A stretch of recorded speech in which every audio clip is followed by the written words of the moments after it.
Good morning, I'm Brad Phillips here with Puppy Steps Training. Today I have Kona in the crate with me. She's from North Star Goldens. I'm sure you guys are super excited to get her home. I know we're excited to send her to you. Real quick, before we dive into this demonstration, there are just a couple things that I'd like to talk about. First and foremost is just a reminder that she is still a puppy. And so really what that means is she has plenty of energy. She also gets easily distracted. And so in order to make sure that this training transitions over and that you have success, there's going to be two main things that need to happen. The first is just consistency, and then the second is management. But to break down consistency a little bit more, it's super important that you consistently reward her as well as correct her. We are a balanced dog training system, and so you need both in order to help her understand what your expectations are. Now the reward. So we do have a marker, which is the word okay. Kona associates the word okay with doing a behavior correctly and that there is some type of reward to follow. Now right now we still use food very heavily, so that is going to be your most, just your best reward basically, your most motivating. But we also use toys as well as praise and affection. So if you don't have food on you and she does something really good, make sure that you still reward her, you still praise her, you pet her, you make her feel like she did it correctly, and that's just going to help her gain some trust in you, especially as you as a leader. So then on the other side of things, you also do have to correct your dog. So for us, correction is very simple. We use the word no or nope, or sometimes I'll just say something like that. More than the actual word is my voice fluctuation and my body language. Dogs read these two factors very, very well. So you don't ever have to actually physically dominate your dog. Instead, just by getting in more of a authoritative tone and maybe puffing out your chest, changing your body language, that's going to give her a really good correction. She's going to know that she did something incorrect and that we need to fix it. So like I said, you don't ever have to actually physically dominate your dog. The only type of physical correction we use is the leash correction. Now, we're not trying to yank them back. I don't want to inflict any harm. I don't want to put extreme pressure on their trachea. All our leash correction is 2 quick pops. Once again, we're not yanking. We're not trying to inflict any harm. Those two pops, all they do is distinguish from her hitting the end of the leash to actually being corrected. And then what we're looking for is to regain her attention so then I can change her behavior. So very simple. Kona, you really don't have to correct very hard. She's very in tune with that. If I tell her no, that she understands that, okay, I did it wrong. And then the important thing is, if she does fail, if she does something incorrect, and maybe we're training or we're working on something, I am then going to make sure that I do it again, and then I always end on a correct behavior. That way it's still fun, she still gets rewarded, and we're not breaking down a behavior or breaking down her. So that's our consistency. You want to make sure that you're consistently rewarding as well as correcting. Now, step number 2, management. Management is a very simple concept, but it is so, it's just so important that you do, and it's kind of intertwined with everything that we do here at Puppy Steps. And basically management, or proper management, is maintaining control. If you have control of your dog, you can give them a quick correction or a quick reward. You're going to help them understand what your expectations are and what they're not allowed to do. So a good example of proper management would be this house training. If you take Kona and you expect her just to be perfect in the house and you give her free rein, you're in for a rude awakening. She's now going into a new environment with new people, and she has to understand that you have the same expectations that I do. And so in order for her to understand that, it's going to take a little bit of time. So while she's transitioning, it's important that I give her 100% supervision. If I don't give her that supervision and I give her free rein in my house and she sneaks around the corner and has an accident and I find it a couple minutes later, there's nothing that I can do. That's my fault. That's not hers, that's mine. And so instead, I'm going to give her this 100% supervision. I'm going to maintain control of the situation, and that way she never has an opportunity to sneak around the corner and have an accident. And so by doing that, I'm maintaining control, and that is proper management. Another good example is, say she's outside, she's in an area that's not fenced. There's kind of 2 options here. Option 1 is you just give her, once again, free rein. She's off leash, she's running around. In that situation, what's stopping her from running across the street, going to check out a cat or the mailman? There's really nothing, especially because at this point you haven't built a relationship with her, and so she doesn't respect you yet, and so she thinks it's fun. She's going to go run over there and check out the mailman. So that's option one. That's incorrect management. Correct management would be, I'm going to put her on a long lead. So that way, if she decides, hey, I'm going to go check out the mailman, I step on that long lead, I stop her, I reel her back in, and I stop a behavior from ever becoming an issue. And so I maintain control, I can give a quick correction, and then a quick reward. So management, consistency, your two most important things to help this transition go smooth and that you have a successful transition. So with that being said, now we are going to hop right into our program. We're going to start out with our manners. So I'm going to let Kona out of the crate and we're going to demonstrate these for you. Now the first one that you are going to see is our gates and our doorways. So anytime Kona comes out of the crate, she comes out of a house door or any closed door or a gate, I expect her to hold a stay. This should be an automatic behavior. I shouldn't have to tell her anything. However, once again, she's going to a new environment, and so she has to understand that you have these same expectations. So if she tried to break, like when she's coming out of the crate, I might simply shut the door, maybe lift up my leg and block her. If I stepped back and she stuck a paw out, that's when I would actually say no, but I'm never going to actually ask her to stay.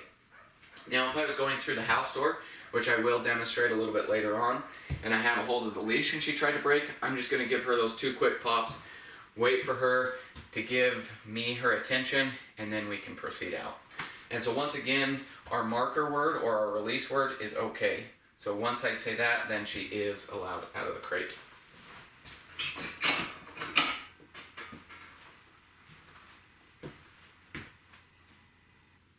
Okay. So our next manner is what she just did here. This is what we call our greeting. Before I'll give her any attention, she has to be sitting. This is a replacement behavior for jumping. She's not going to be trying to beg for my attention. Instead, anytime I call her over, Kona, come here. No, come here. Good girl. I'm just going to stand straight up and wait for that greeting. So this shows me that she's in control, and then I will go down and pet her. This also gets her eye contact, and with dogs, if you get their eye contact, you get 100% of their attention. Good girl, good girl. Here. Come here. Come here, Kona. Good girl. So you see, I don't have to ask for it, I just wait, and then she sits, then I'll give her that attention. If she's running around crazy, like first thing in the morning or right before bed when they get the zoomies, I'm just going to wait for her to show that she is in control. Then I will give her the attention. But once again, I'm not going to allow her to beg for my attention by jumping or by maybe biting my pant leg or anything that puppies do. I want to wait for that sit and greet, then I will give her that attention. So now her mealtime manners. Anytime we feed her, I expect her to hold a sit stay. This should be an automatic behavior, and so I'm not going to tell her anything at first, but if she broke, I would simply pick the bowl back up. If she broke 2 or 3 times, then I might actually ask her to stay on this one.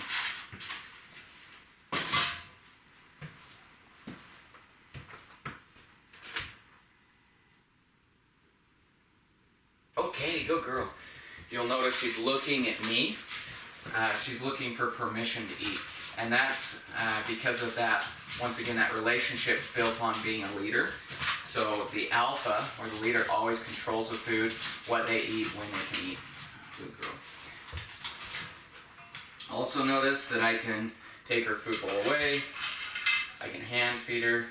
I want to make sure that she's not going to be aggressive over her food or have any type of resource guarding. Also can handle her when she's eating, stick my hands down in her food bowl, any of that. Now we work on preventing any type of aggression or resource guarding with her toys, with her chews, even with like her own body. I want to make sure that there's no type of aggression. So we've spent a great deal of time handling her. Those are her ears, her paws, we've clipped her nails. I can open her mouth, that's not her favorite. Girl, I can, oh I know, oh yeah. I can pick her up. Of course, then she just wants to lick you.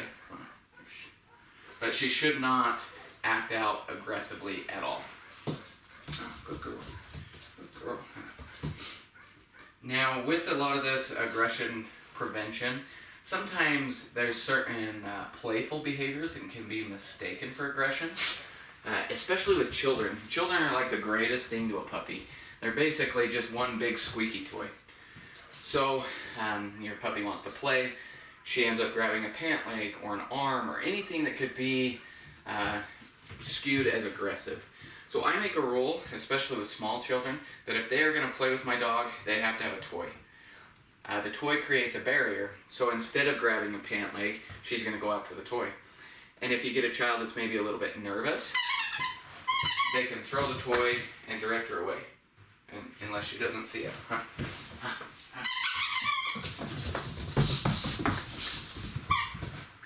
Good girl.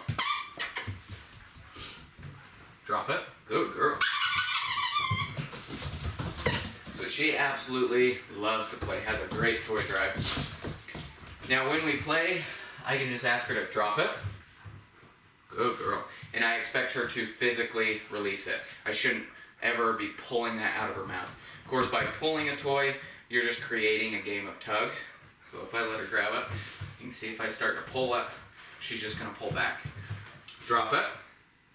Good girl. So ask her, drop it, expect her to physically release it. Now, if she didn't immediately release it, there's a couple things that I do. One is if it's long enough, I'll just take it and hold it really still, grab both sides, and then I'll work my fingers or my knuckles in, and I basically just pinch her lips against her canines. So then she's just going to let go of it.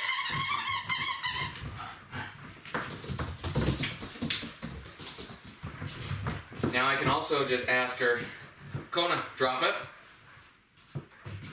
Good girl. And she'll spit it out onto the ground. And then on that one, I do give her a treat. I replace it because usually if I'm asking her to spit something out onto the ground, it's because I'm going to take it away. So then I'm going to give her a treat for doing the correct behavior.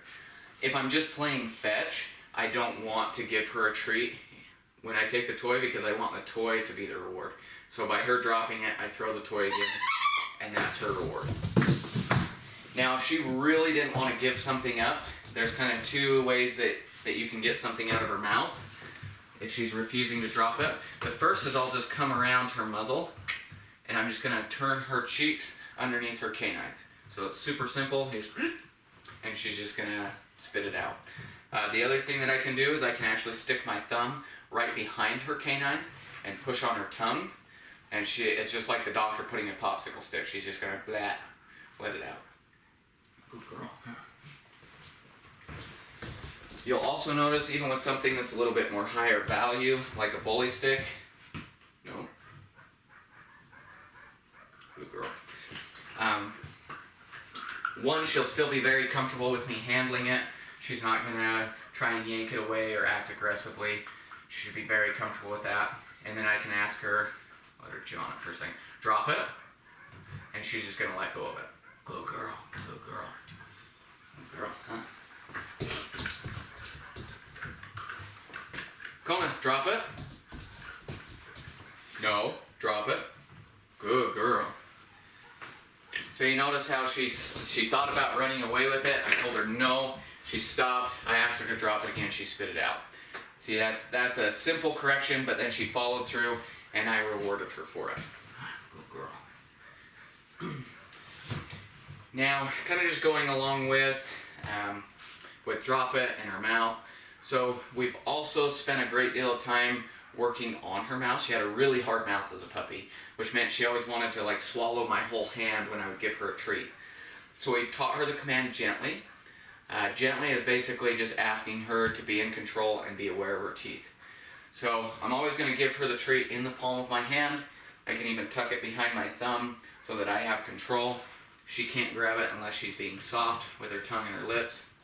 Now if she was rearing up trying to grab that, I would just pull it back and tell her gently.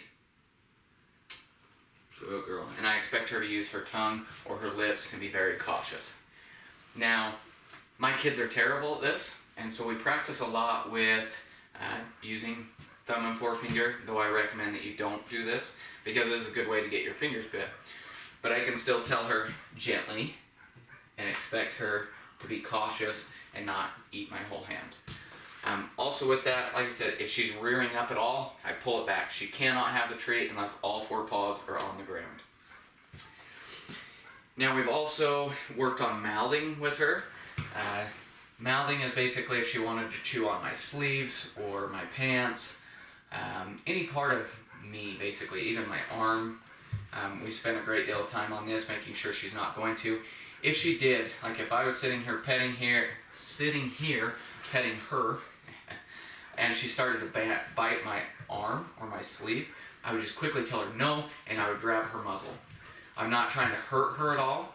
I would just no, and do that. So she's not allowed to put her teeth on me at all.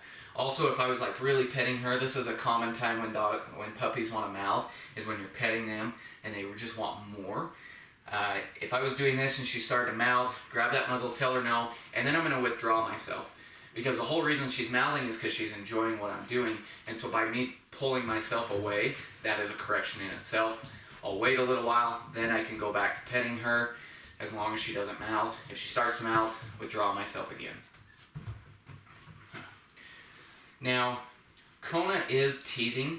I know, this is your least favorite. So she's got quite a few teeth still to lose, and she's cutting molars. So chewing is going to be a behavior you can't escape, but this is super huge in the management scheme. Like, you have to manage this behavior.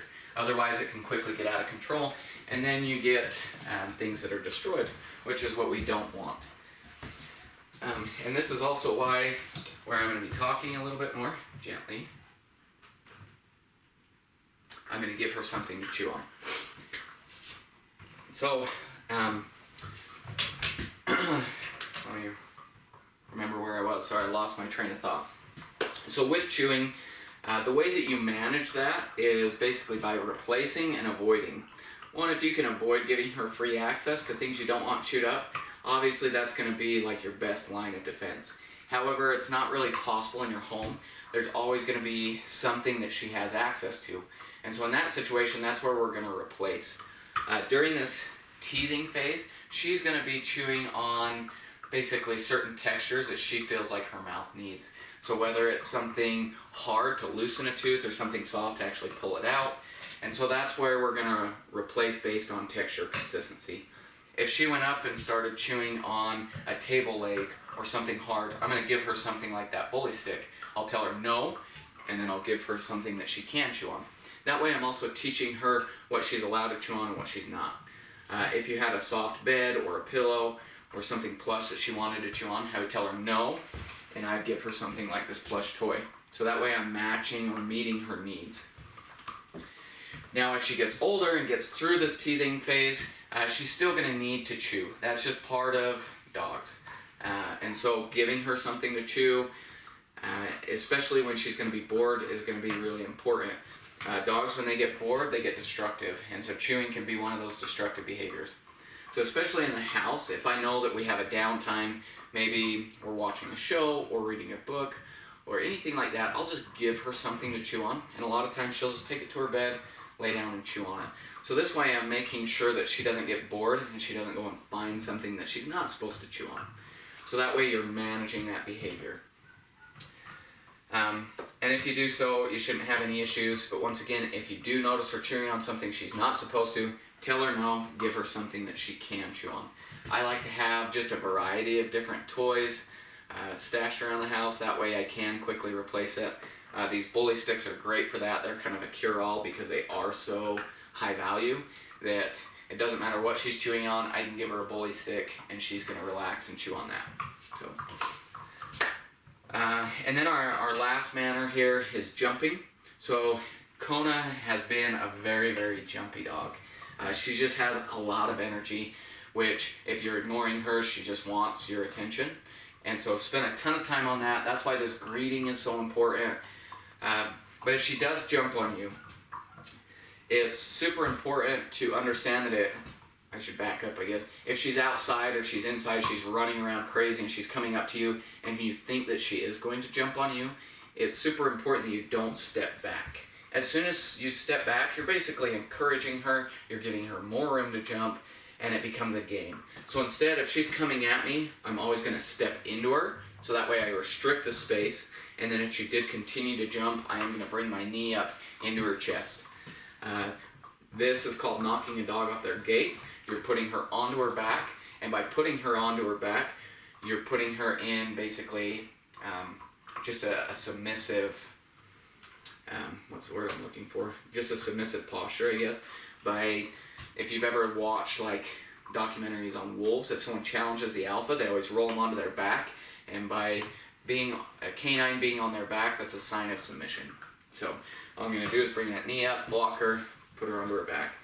Now, we also will tell her the command off, and that's whether she's jumping on a person or up onto a couch or anything she's not supposed to get up on. I tell her off, and I expect her to get down. If she doesn't immediately get down, I go and remove her. So if you're sitting on the couch, she comes up and maybe sticks both paws up like, hey, I want to get up, and you tell her off and she doesn't get down, I'm then going to remove her. Once again, all of this, you're not trying to inflict harm, but you are enforcing that command. If she decides that she really wants to jump up on a member of your family, at that point I put a leash on her and walk her up, have that person call her. So I'm giving her the opportunity to jump, but now I have control of the situation. If she jumped, I pop her twice, tell her no, off, and I walk away. Then I'll turn around and I'll do it again. And I'll do this exercise a few times until she figures out that she just needs to go and sit in order to get that attention. So, that's it for our manners. Now we're going to jump into our obedience commands. Now I am going to take this bully stick away here in just a second so we can do these. But the first two commands we're going to talk about are watch me and come. These two kind of go hand in hand. One is a very basic command though, and one is a very advanced command. And so the first one is just to get eye contact. Once again, if you remember back to the greeting, if I get her eye contact, I have her focus. So if I can get that, I know that then I can follow through with a different command, and she's going to be focused on me and she should follow through. Watch me. Okay, good girl. So I'm going to wait for those eyes to make sure they come up and meet my eyes. I don't want her looking at my hand, looking for a treat, anything like that.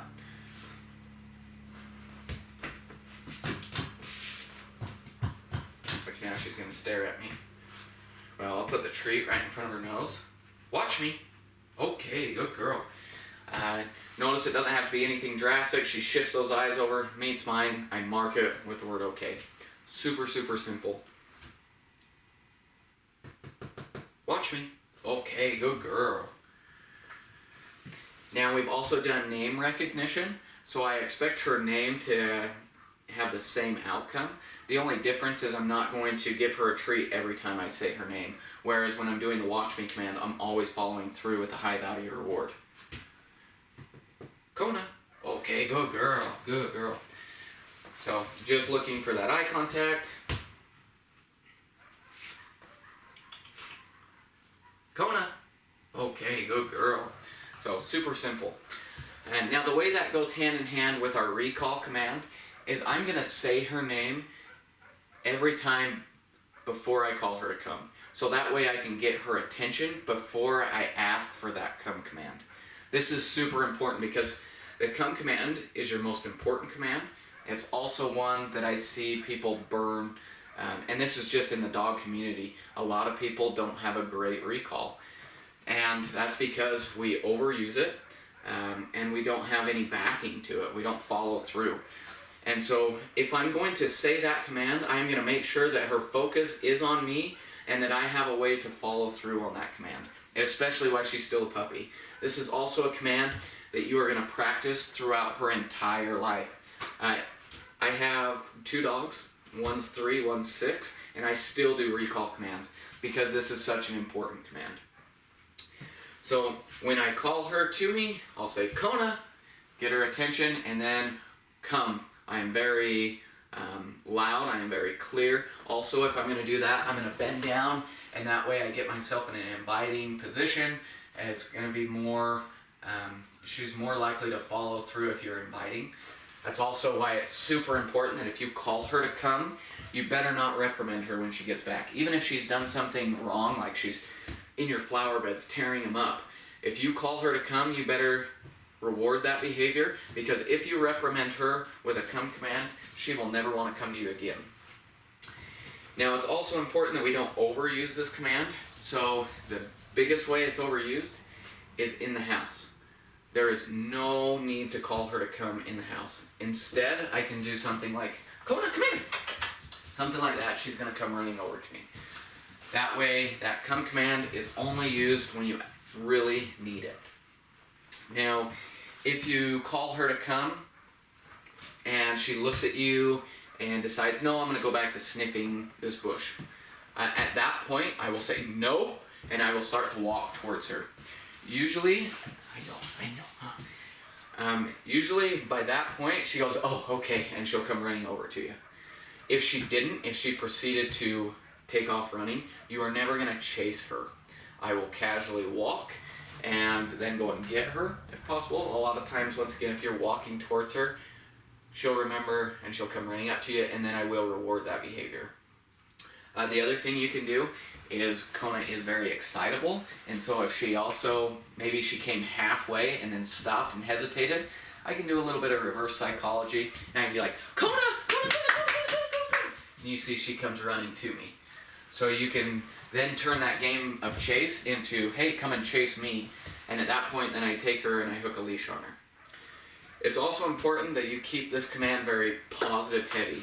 So I'm doing a 10-to-1 repetition, even when I'm working on it. So 9 times out of 10, I'm calling her just to give her a reward and let her go again. For that one time, I call her to me and I end the fun. So that can be going inside, going in the crate, leaving the park, anything like that can be a little bit negative in their eyes.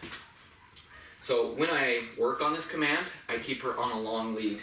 So 15, 20 foot lead, go for a walk, go in the backyard, go to a park, doesn't matter. But just let her be a dog. She can just run around and sniff and play, and then every minute or two, I'll call her to me just to give her a reward and let her go again. And then keeping that 10-to-1 repetition. I am not going to let her off leash until I know that she will come back to me. And I will gradually give her that freedom when I feel confident in her. But if I give her that freedom and then she betrays my trust, like maybe she hesitates or she takes off running, at that point she goes back on the long lead, and we're going to go back to doing just on the long lead stuff, no off leash stuff. So once again, you call her to come, be very clear and inviting. So now we're going to shift gears. I'll go in and I'll show you her sit, down, and stay. So our hand signals, sit is just a scoop over the nose, just that simple motion. Down, I'll take my hand flat next to my body, and then stay is a stop sign. So I'm going to back her up just to make sure that she's in our frame here. Come here. Sit, down, stay.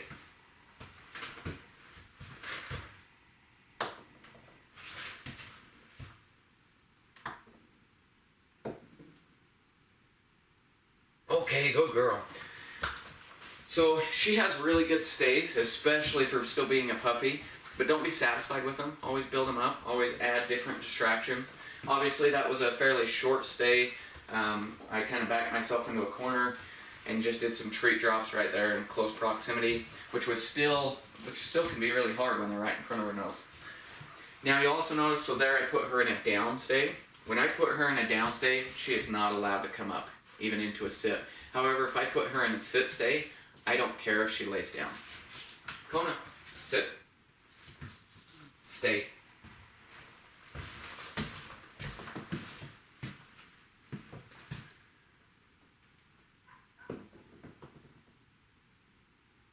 Okay, good girl. See, that was great. That treat rolled right up to her. Once again, that's a very simple distraction, but she did very well, especially for that treat ending up only 6 inches from her. Yeah. So once again, those hand signals, sit, up over her nose. Now, hey, Now if she walks away, she's looking for treats. I'm going to tell her no, sit, good girl, stay.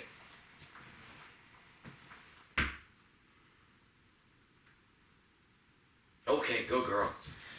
Now you'll also notice I'm not repeating myself.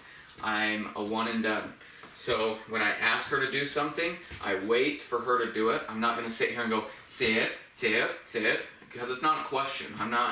It's just a command. I'm going to ask her to sit, I'm going to wait one time, and I expect her to do it. Sometimes dogs do take just a second to process, so I will give her that time.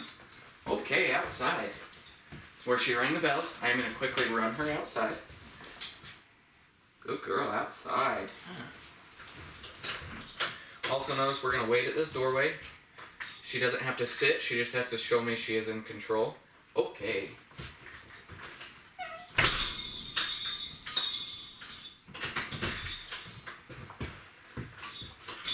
Okay.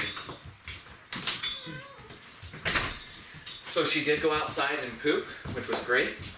We will talk about that house training just here in a few minutes, but we're just going to quickly finish up with her commands. So our next two commands, they don't necessarily have a really specific hand signal other than I will point. More so, I want her reading my body language, and that's what she's going to rely on. So not a good example, but these are two examples of that, which are go to bed and crate. So I can just ask her, Kona, crate. Good girl. I will give her the treat when she goes in, and not when she comes out. Okay, good girl. She is expected to stay until released. There you go. So you'll notice that one I didn't even have to use a verbal command because she was reading my body language. Okay, good girl. Now if she hesitated, I just tap on the top. Good girl.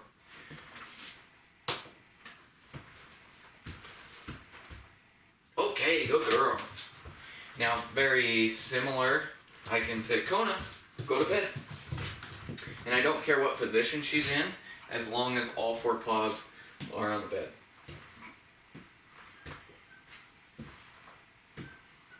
Okay, good girl. Crate. No. Kona.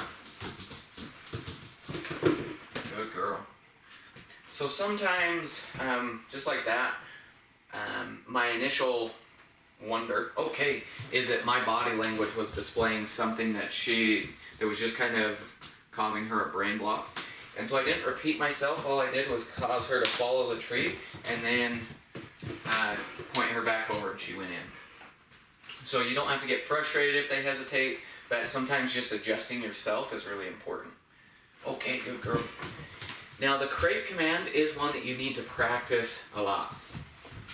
Because if you only use it when you put her in for the night, or you lock her up because you're leaving, or you lock her up for a couple hours, she's going to quickly understand that, and then she won't want to go in the crate because she associates it with you leaving her, and you can create separation anxiety.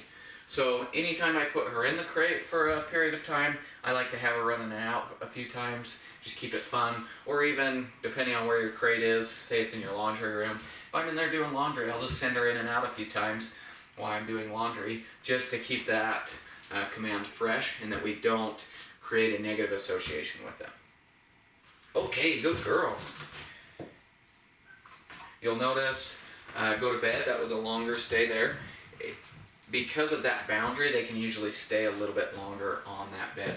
But you are still going to want to build this up. This is a great one that I've created with my dogs, to where if the doorbell rings, I send them to their bed and they're expected to stay until they're released. Now, she's obviously still a puppy and not going to do that right off, so you're going to have to build that up. Now, I'm going to make this next command a little bit hard. I'm going to take her leash, and I'm going to drop a treat on the ground, a little hair further away just in case. So I'm going to release her and then ask her to leave it. Okay, leave it. Good girl, okay.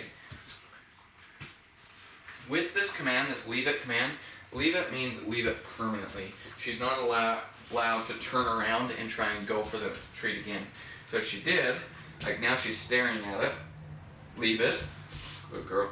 She should be able to walk away from it. And we're going to walk past it one more time. Leave it. So you'll notice she kind of lunged, and I just gave her just a little bit of leash pressure. That's all I need.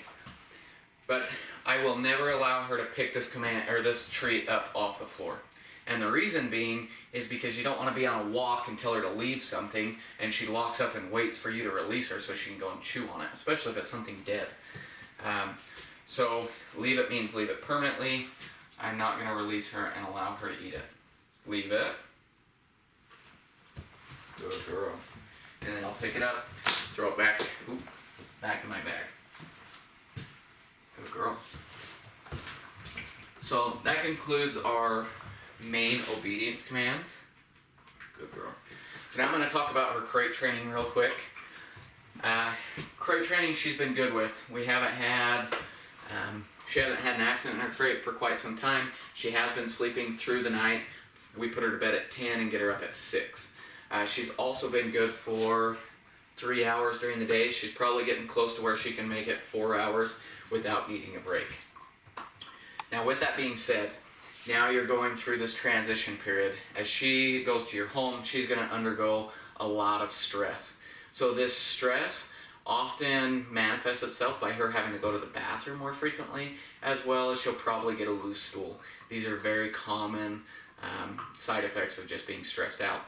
So it's not a bad idea the first couple nights just to set an alarm and let her out halfway through the night. So I set it for 1 or 2 a.m., take her on a leash, she gets to go to the bathroom, and then she goes right back in the crate.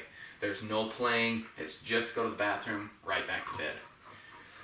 Now if she starts whining in her crate, if she's been in there a few hours, I would wonder if she needs to go to the bathroom. So I will allow her to get a bathroom break, but I am going to expect her to be quiet before I allow her out.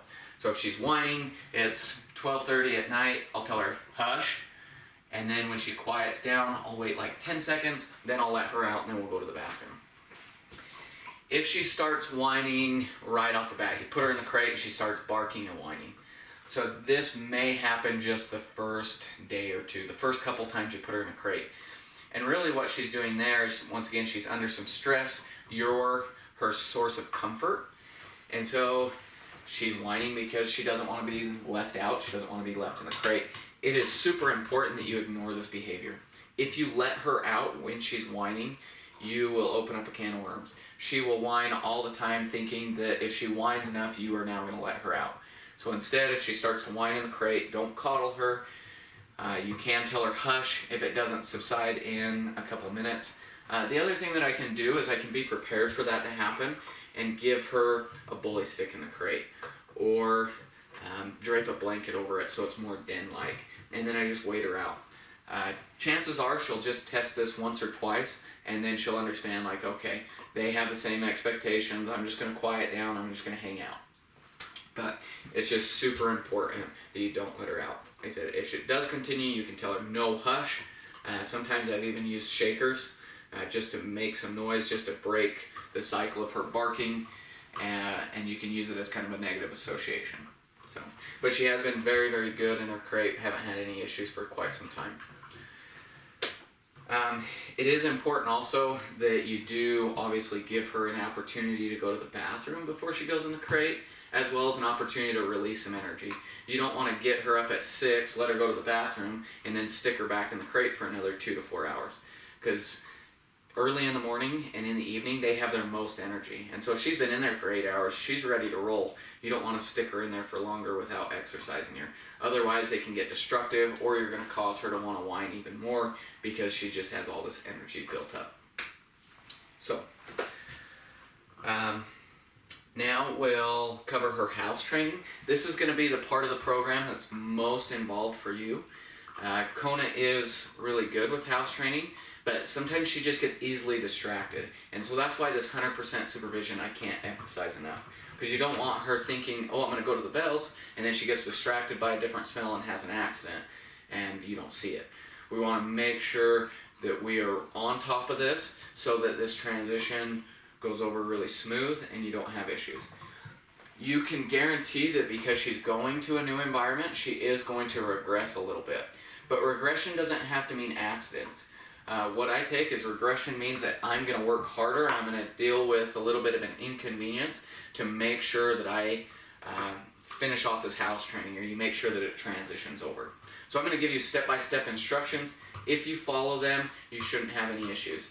If you don't follow them, if you go into this thinking that she's going to be perfect, then you will have issues. So the first thing I'm going to do is what we call targeting the bells. This is just getting her excited about the bells and going to make her want to seek them out. It's also just going to give you an opportunity for some really quick repetitions. So to start, I'm actually going to put her on the bed, have her sit down, and I'm just going to stare at the bells. I'm going to hang them about a foot away from her nose and just stare at them and wait for her to touch them. All I'm going to do is basically become a treat dispenser. Okay, good girl. So she hits them. I use the word okay and mark it.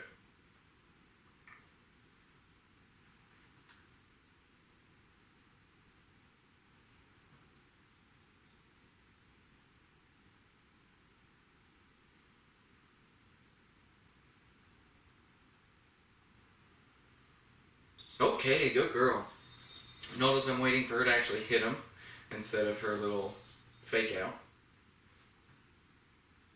Okay, good girl. And I don't care how loud she rings them at this point, just that she's touching them.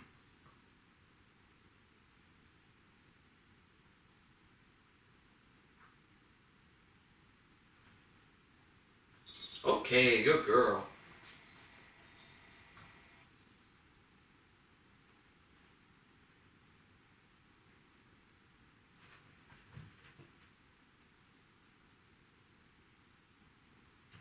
Okay, good girl. So I'm not rewarding the motion, I'm rewarding the actual touch of the bells. Now I'm going to take her by the leash, I'm going to hang the bells up on the door, and I am going to do the same thing. Okay, outside, good girl. But I'm going to emphasize the word outside. Okay, outside, good girl. Okay, outside, good girl. Okay, outside, good girl. So now I'm going to take her out. Oh, Larry's going to come in. No, leave it. So I'm not going to let her proceed to the cat at all. I'm going to wait for her to regain some attention. No. Okay.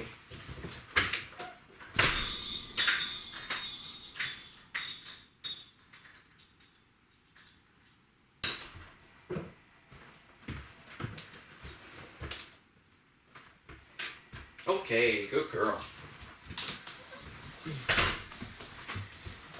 Now, if I were doing this at your home, I would turn around and have her ring the bells again a couple times, just so that I'm getting the repetitions of her ringing the bells and getting an opportunity to go to the bathroom area or the potty spot. Do that 4 or 5 times in a row, and then at that point I'm going to set an alarm for every 30 minutes. For the first 24 hours, every 30 minutes, I'm going to take her over, have her ring the bells, and walk her outside on a leash to that potty area. Now the exception here is if she's in the crate, you don't need to get her out every 30 minutes. Or if she's just passed out asleep, you don't have to wake her up, just wait until she actually wakes up. But once she does, she goes right over to the bells, we go outside. Now after this 24 hours, then for the next 24 hours, I would take her every 45 minutes. Have her ring the bells a couple times, we reward her for that, we go outside, give her an opportunity to go, come right back in. There is absolutely no playtime if she rings the bells. The bells are just to go out to the bathroom, come right back in. If you were headed outside to go and play and she quickly rang the bells, it's frustrating, but you take her out, you give her the opportunity to go, you come back in, wait 20 seconds, then go outside to play. Now on day 3, you're going to go to an hour, and I would stay at an hour for a couple days. That way we're just getting through this stressful transition period. We're allowing her bowels to get back to normal. Also on day 3, I am no longer giving her a treat for ringing the bells, but just for actually going to the bathroom. So if we go outside and she doesn't go, it's just a neutral experience. We come back in, we reset. Now, after about a week, you're going to start pushing this time limit to 2 hours. 2 hours is our standard. I know that she can go that long, but while she's in this transition phase, we don't want to push her too hard, too fast. So Also, I wouldn't pass 2 hours for probably a month just to make sure that this transition's over. Now, if you've taken her outside, she doesn't go, and we're starting to pass that 2 hour mark, at this point, I will give her an opportunity to go. Then I'll stick her in the crate for a little bit, then I'll get her out and we'll take another opportunity to go to the bathroom. Once again, I don't want to push her too far that she has an accident in the house. Obviously, we want to avoid that.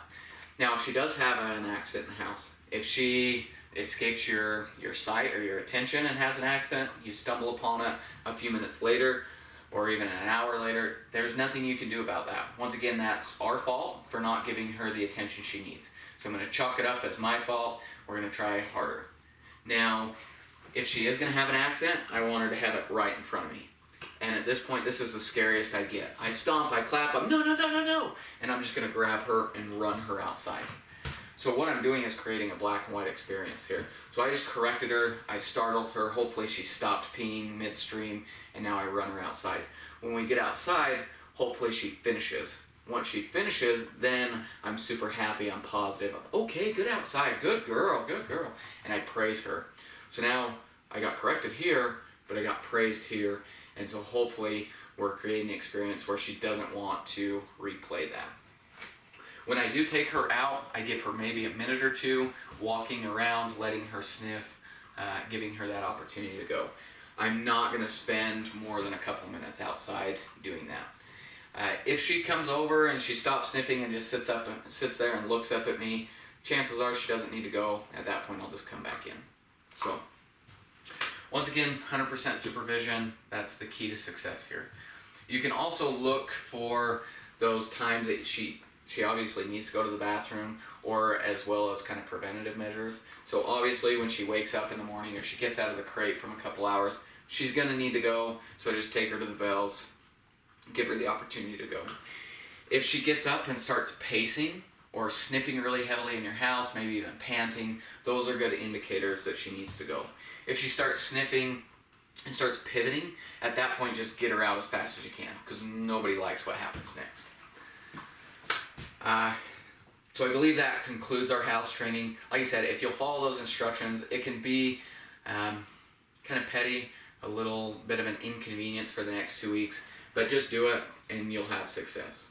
Once again, if you walk into this thinking that you just spent a bunch of money and she should be perfect, it may be a rough transition. Dogs are never perfect. There's always work to do. You train your dog every day of their life. So, with that, we're going to cover our final phase, which we are going to go outside for part of that, which is her leash work. So going back to the beginning when I was talking specifically about Kona, she has a lot of energy and gets easily distracted. So a lot of times her walks, the first sometimes 20 yards, is her like sniffing and wanting to see what you're going to do, basically. She's seeing what your reaction is. If you let her get away with pulling right off the bat, she will pull you down the street. So instead, we're going to have firm expectations. We're going to hold her to it right off the bat. We're going to make sure that she is by my side with a loose leash from the very beginning. If you do that, she has a wonderful walk. But if she thinks that she can continue to pull and be distracted and you're not going to correct her, she will do that. So I'm going to show you what my expectations are. I'm going to show you how to make sure that you keep her in stride with you and you keep that in check. But before we do that, there is one other type of walk that we work on, or that we take her on, and we've kind of already talked about it with the come command, but that is that long lead or off-leash walk. But until I know that she's going to come back to me when called and she's going to keep checking in, I'm going to keep her on this long lead. When I do this long lead walk, she is free just to be a dog. She can sniff, she can play, she can run around, and every minute or two, I'm going to call her back to me so that she checks in, and I'm going to really work on that come command. Obviously, also don't let her off leash if it's in an area where she could hurt herself, she could run out into a street, anything like that. But with this attention walk, is what we call it, we're going to go outside, I'll show you that, but we do have two commands. The first is let's go. That just signifies that we're moving or we're changing directions, and then easy if she starts to pull. And I will accompany easy with those two leash pops. Also, when I stop, I do expect her to stop and to sit. So let's go outside and I'll show you that walk.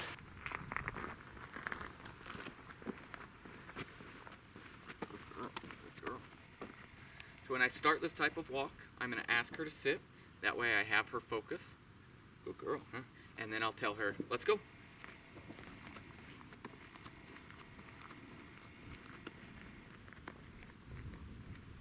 Let's go. When she's focusing on me, I'm going to reward her for that. Good girl. When I stop, she should stop. Let's go.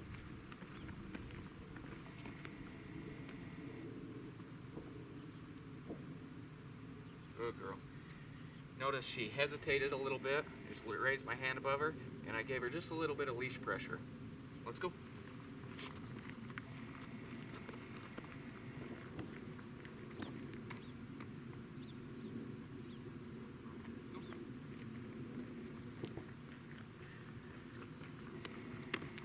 Now this is what I want, but if she started to pull, I tell her easy. Give her those 2 pops, and I expect her to put their slack back in the leash, turn, and face me. Let's go.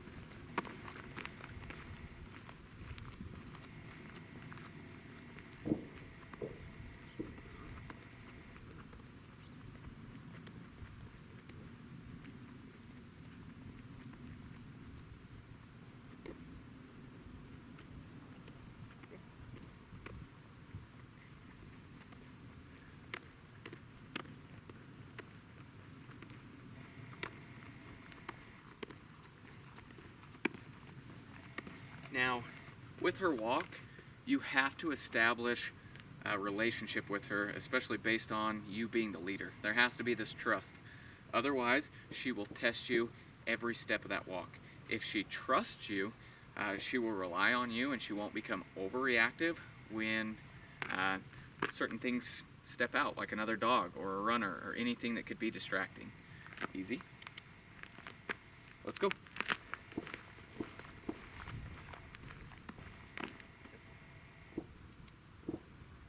Good girl. Sit. When you first start her on her walk, I would start by just going up 100 yards, back 100 yards, and just go back and forth, rewarding her for every time that she looks up at you. This way you're just building this relationship with her, and you're also getting a really positive experience for this first walk. And just start out slow with the least amount of distractions as possible. Just focus on getting positive repetitions. And then she will respect you, and you'll have a great walk. But if you do have any questions, let us know. Kona is a sweetheart. She just has a lot of energy and sometimes a short attention span. And so if you will be consistent and you will manage her, you will have great success. Thanks.